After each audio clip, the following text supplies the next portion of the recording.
So now we talked about links and link states and link styles, and you've tested out your skills on being able to make a link look like a button. We can now go over and start stylizing our navigation. The navigation is links to other pages. And I think this is really important because no matter where you go, whatever websites you're on, it's a website. It is multiple web pages linked together. Each of those pages is an HTML page. This is very important because, like, if I go to W3 Schools, for instance, it doesn't say any HTML pages here because this is the index.html. We've talked about this many times where by default, when you go to the main page of a website, it's always going to grab the index.html. That's what every browser does. It's the signal that they send to the web server. And so they don't need to display the index.html. But the second you go to a new page, like Learn HTML, for instance, which is a link, you're going to see that it's taking me into a folder called HTML and finding a file called default.asp. So there's different types of files. They're not always an HTML file. Maybe it'll link you to an ASP, a PHP, other types of web-coded files. But what's important to note is that as you're looking through here and you click on different pages, you're going to see different file names pop up here and what they can do. So if I go to CSS, you're going to see different options as well. You can see that every time I click on one of these, this at the end of the URL is changing. If I go to cnn.com, you're going to see, again, nothing at the end of it because it's grabbing that index file. But if I go to like US, for instance, it's taking me into the US folder. If I go into extreme weather, it's taking me into the weather folder.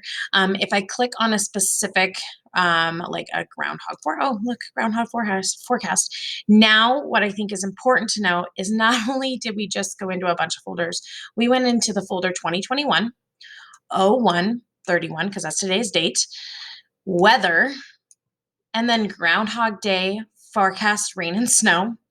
And then look at this. They have named this index.html. So you have different files you're finding in different folders.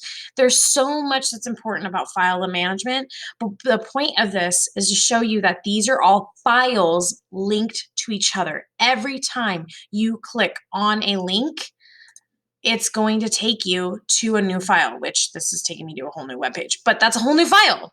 Essentially, it's going to bring that in. Now, these people did not name their things well because look at this. They've got spaces. That's what those are, spaces right there. So important to note that as you're looking through all of this, you are looking at different files every time you click on a link. So what we're going to do is create different files that when they click on the link, it takes them to the new file or the new page. So inside our nav, we're going to go ahead and create a couple of pages. We're going to have a home page. I'm going to delete the text inside the nav and just have the word home. I'm going to go ahead and hit enter, and I'm going to go ahead and create a CodePen page to link to all my CodePens that I've created as different notes for myself. And then I'm going to link to my W3 Schools website because I want to make sure that I'm able to get resources as needed. Now, in addition to this, you can see that there's no breaks in here between each of these. So I'm going to actually go ahead and click after the word home, and I'm going to put a break tag. Remember, this is a standalone tag, so it has a slash at the end because I don't need to tell the computer when the break starts and stops. It just breaks. And I'm going to do the same thing after the word CodePen. Okay, so now I've got three options here. The next thing is, what are they going to link to? Where are they going to go to? What are they going to do? So we know W3 Schools because W3 Schools is a website. So I'm going to actually go ahead and show you, like I was just doing over here, you have W3 Schools. It's just w3schools.com. So I'm going to make that a link starting at the beginning of the word, href equals open quotation marks, http://www.w3schools.com, close quotation mark, close my bracket. And the second you do that, you'll see I'll get the close A. The close A needs to be moved after the words W3 Schools so that W3 Schools becomes the clickable option to take me to W3 Schools.